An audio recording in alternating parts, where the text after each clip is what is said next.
Hi, my name is Rochelle Ocampo, and I'm here today to present my summary for the review of literature regarding secondhand smoke and the rationale behind New York City's Smoke-Free Air Act of 2011 in public parks, beaches, and pedestrian plazas. So I'm going to start off the presentation with some trivia questions. And just to get things started, how many chemicals are found in secondhand smoke, some of which are known to cause cancer? A, 70, B, 700, C, 7,000, or D, 70,000? Good, C, 7,000 chemicals. So secondhand smoke contains virtually all of the same chemicals that smokers inhale from a cigarette, which is about more than 7,000 of them. This is a great image that pretty much depicts some of the chemicals that we probably most relate to. One of them would be, of course, nicotine, which is the addictive factor of cigarettes. This also includes ammonia, which is used as toilet cleaner, paint, methanol, carbon monoxide, arsenic, methane gas, the list goes on. And this also includes 60 cancer-causing agents as well. So I just want to give a brief introduction to secondhand smoke. Secondhand smoke is also known as environmental tobacco smoke, which is ETS. Secondhand smoke is a mixture of two forms of smoke that come from burning tobacco. So there's two types. The first one is called side stream smoke, which is the smoke that comes from the end of a lighted cigarette, pipe, or cigar. And then the second type is mainstream smoke, which is a smoke that is exhaled by a smoker. So the U.S. Surgeon General Dr. Regina Benjamin thoroughly explains within the Surgeon General report in December 2010 that low levels of smoke exposure, including exposure to secondhand smoke, can lead to a rapid and sharp increase in dysfunction and inflammation of the lining of the blood vessels, which are implicated in heart attacks and stroke.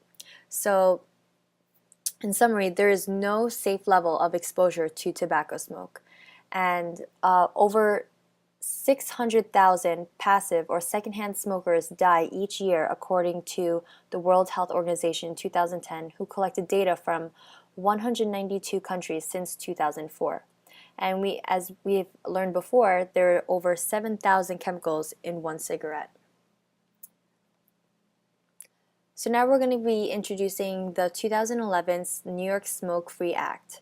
It was enacted first on May 23, 2011, and it includes 1,700 city parks, 14 miles of public beaches, public plazas, marinas, boardwalks, and pedestrian plazas. So the people who are mostly against the act pretty much had the reason of it infringing on people's freedom to do whatever they want to with their own bodies.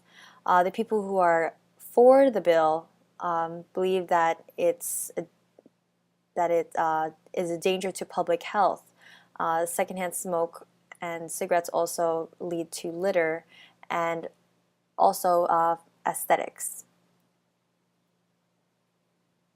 So the next question, it takes how many hours for the air quality to return to normal for levels of CO, fine particles, and particulate aromatic hydrocarbons?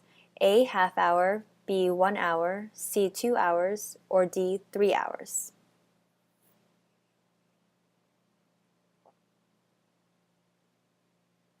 It takes 2 hours for the air quality to return to normal for levels of CO, fine particles, and particulate aromatic hydrocarbons. This image just basically shows that allowing someone to smoke in only one room doesn't protect the non-smokers. Smokers can go through the halls, the stairs, through the windows, the cracks. So even if you smoke in a different room, it doesn't mean that you are protected.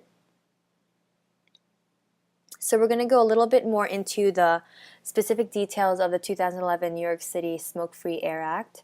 It's officially called the 322A Local Law 11. Once the act will be in place, which was back in May 23rd, it will also join 470 municipalities across 42 states that have already restricted smoking in parks. And this also includes bans in San Francisco, California, Des Moines, Iowa, Cambridge, Massachusetts, Portland, the list goes on. And also 100 municipalities in 16 states that have restricted smoking in beaches. So we're going to be talking more now on outdoor tobacco smoke, which is OTS. The specific article that we're going to be looking at is real-time measurement of outdoor tobacco smoke particles.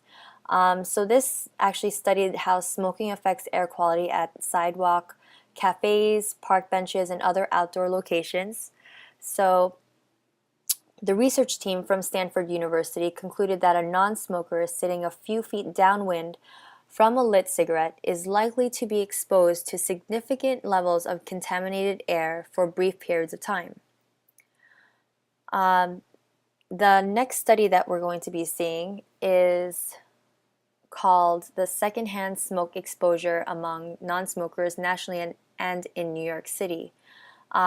It states that 56.7% of non-smoking adults in New York City, which estimates to 2.5 million people, had been exposed to high enough levels of secondhand smoke to leave measurable residue in their bodies.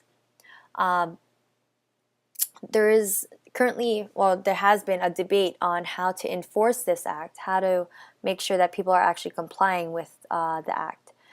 Enforcement of these laws are also up for debate since many programs are either short-staffed or simply not interested in enforcing something so trivial, since they should be focusing on more dangerous illegal activity. The act also states that the Department of Parks and Recreation has the exclusive power to enforce a smoking ban, and any violator would be liable for a civil penalty of $50 for each violation. So next question. Research has shown that soon after laws were passed banning smoking inside bars and restaurants, there was a large decline within a couple of months in which of the following? A. Lung cancer rates. B. Pneumonia requiring hospital admission. C. Heart attacks. D. Colds and flu in restaurant workers. C. Heart attacks. So research has shown that after smoking bans were put into action, the number of heart attacks actually declined in smokers, and the risk of heart attack decreased for non-smokers. So how does smoking affect air quality at sidewalk, cafes, park benches, and other locations? We're going to now look at the study called entitled Benefits of Smoke-Free Regulations in Outdoor Settings. They pretty much showed the levels of OTS, which is outdoor tobacco smoke, can be at as high as indoor levels of secondhand smoke. They actually showed that asthmatic individuals, particularly children, are at acute risk from OTS, and also increased risk of developing chronic disease from repeated OTS exposure. So from this study, they actually measured outdoor tobacco smoke, OTS, by three factors. The first one being the density and distribution of smokers, second one being the wind velocity, the direction and speed, and the third one being the stability of the atmosphere. So for the next study that involves how smoking affects air quality, we would look at environmental tobacco smoke in outdoor areas, which is a rapid review of the research literature. So from these studies, there were three key findings. First one being smoke-free indoor legislation dramatically reduced indoor PM 2.5. Second finding was that 4 observational studies each estimate outdoor smoking adds approximately 10 UG over M3, or more of excess exposure. The third finding was that experimental work shows that the excess exposure can exceed that estimated from the observational studies by an order of magnitude, and that proximity is a key factor that drives the level of exposure. They have also found that increases in exposure are observed within 2 meters from a single cigarette. So, communicating info to the public. In Science Daily, they described a Stanford study, which is what we mentioned before in the study called Real-Time Measurement of Outdoor Tobacco Smoke Particles, by posting summaries in layman's terms, which can be both a risk if translating the results incorrectly, and can also be a blessing if the public was to wholly understand the importance of this legislature and the science behind it. They have found a couple things, including that if you are within 2 feet downwind of a smoker, you may be exposed to pollutant concentrations that exceed 500 micrograms of PM2.5 over that 10-minute period. The other finding that they discovered is that if you're exposed multiple times to multiple cigarettes over several hours in an outdoor pub, it would be possible to get a daily average of 35 micrograms or more, which exceeds the current EPA outdoor standard. Also to note is that the language information in this particular article is both simple and precise, which keeps the general public informed, keeps them interested, and also able to comprehend the study's findings. Next question. If a person spends more than 2 hours in a room where someone is smoking, the non-smoker inhales the equivalent of how many cigarettes? 2 cigarettes, 4 cigarettes, 6 cigarettes, or 10 cigarettes? 4 cigarettes. A recent JAMA study found that breathing secondhand smoke for just 30 minutes caused measurable damage to the arteries of the heart. Basically, even a little secondhand smoke is too much. So there was a study regarding the outcome of no smoking policies on U.S. beaches.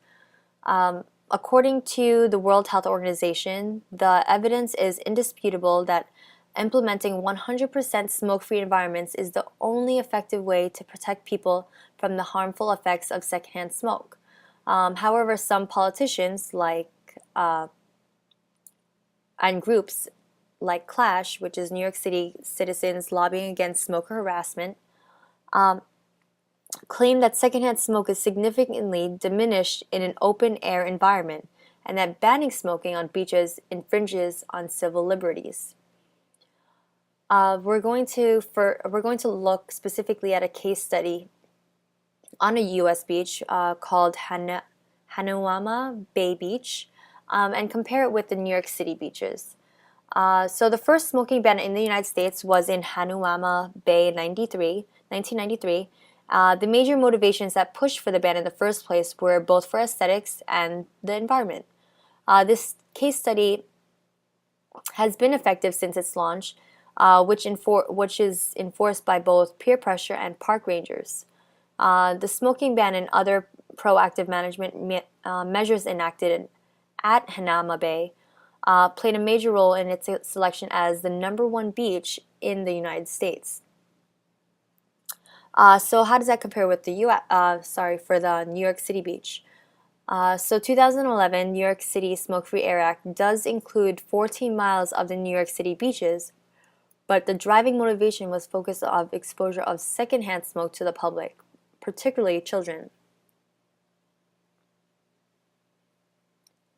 So, do smoke-free policies reduce exposure to secondhand smoke and smoking behavior? There has been an increase in the number of countries states implementing smoking policies which ban and restrict smoking in public places and workplaces.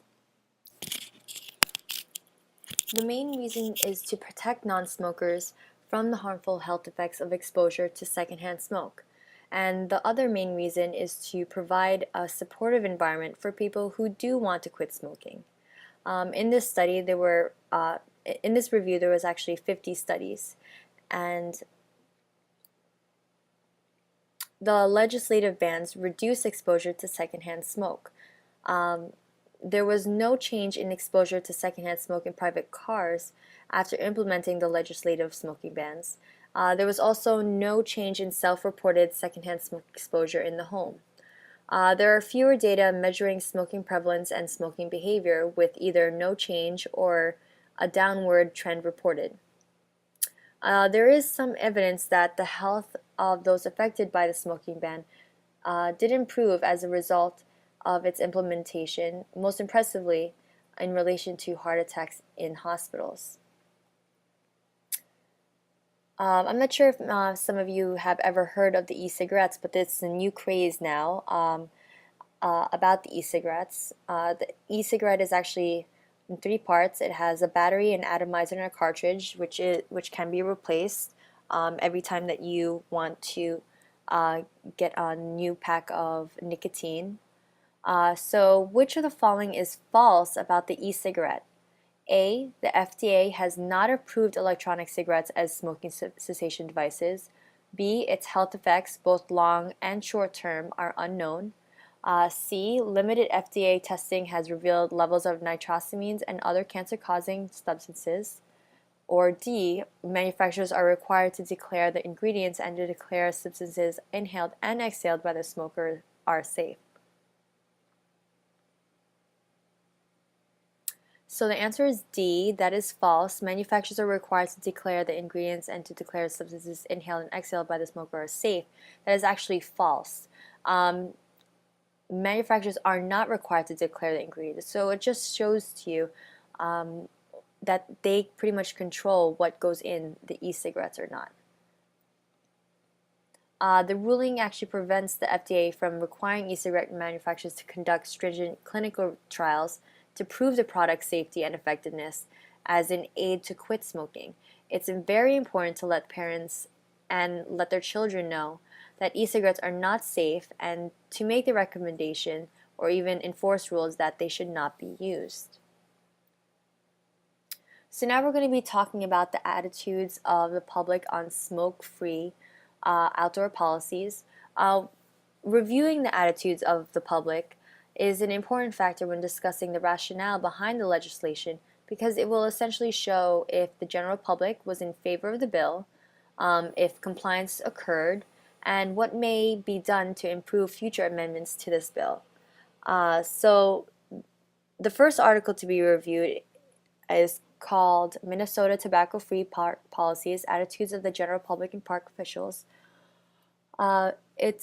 It involved 2,400 Minnesota individuals and phone interviews with park and recreation directors from the 200 largest cities in Minnesota. So among the Minnesota residents surveyed, a large majority support tobacco-free park policies. These results are strikingly more positive than reported from the U.S. population in 2000 and 2001. 70% have shown support from Minnesota, compared with the 25% that show support in the other parts of the U.S. So respondents to the survey actually defended their support for tobacco policies based on a couple factors, including reducing litter in park areas, creating positive role models, and also create a smoke-free social norm for youth.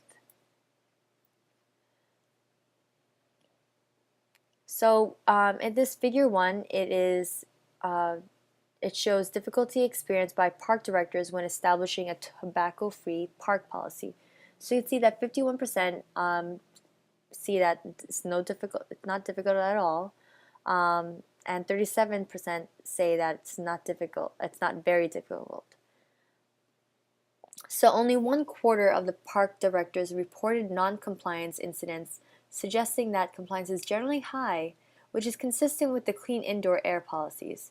While park directors reported few problems, It is clear that most park directors wish for additional staff to provide sufficient monitoring and enforcement within park areas. Lack of staff to monitor large or small park areas may contribute to continue to provide a potential barrier to proper policy maintenance.